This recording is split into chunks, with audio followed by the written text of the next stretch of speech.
முக்கியமா ஃபோக்கஸ் பண்றது என்னன்னா, மக்கள் வந்து நார்மலா மார்க்கெட்ல சாப்பிடுற கீரைய விடுத்து, சாப்பிடாத கீரைகள நம்ம வந்து இம்ப்ளிமெண்ட் பண்றோம். அந்த வகையில நம்ம வந்து கிட்டத்தட்ட ஒரு 60க்கும் மேற்பட்ட கீரைகள வந்து நம்ம வந்து பொடியா குடுக்குறோம். வேல்யூ ஆடட் பண்ணி. ஏன்னா, அது ஒரு சிலதெல்லாம் எல்லா நேரமும் கிடைக்கிறது இல்ல. அதனால இப்ப ஃபார் எக்ஸாம்பிள் நம்ம ஃபார்ம்லயே வந்து நெறைய களை செடி இருக்கு. இதுலயே நல்ல கீரை.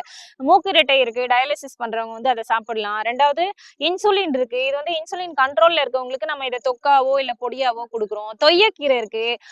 பிரசவம் முடிஞ்ச பெண்கள் வந்து அத சாப்பிட்டாங்கன்னா, அவங்களோட அந்த அது தோய்ந்து போன சதையையும் அது வந்து வலுவாக்கும். அதுவும் இல்லாம தேறாத உடலையும் தேத்தும்னு சொல்லுவாங்க. அதுல சுண்ணாம்பு சத்து இருக்கு. அதோட ஸ்பெஷல் நேமே சுண்ணாம்பு கீரை அப்படின்னுவாங்க. அது அவ்வளவு சத்து இருக்கு. இதெல்லாம் மக்களுக்கு யாருக்குமே தெரியல. அந்த காலத்துல எல்லாம் போற போக்குல எல்லா கீரையும் பறிச்சு ஒண்ணா போட்டு கடைஞ்சு சாப்பிட்டுட்டு போயிட்டு வருவாங்க. இப்ப நம்ம பார்த்து பார்த்து சாப்பிட்டாலும் நமக்கு அந்த சத்து வருமா? கிடைக்குமான்ற நம்ம அந்த கேள்விக்குறி இருக்கு. அதுக்கெல்லாம் யாருக்கும் டைமும் இல்ல. அதனாலதான் நம்ம அந்த பொருட்கள வந்து இந்த கீரைகள் எல்லாம் மதிப்பு கூட்டு பொருட்களா நம்ம செஞ்சு குடுத்துட்டு இருக்கோம்.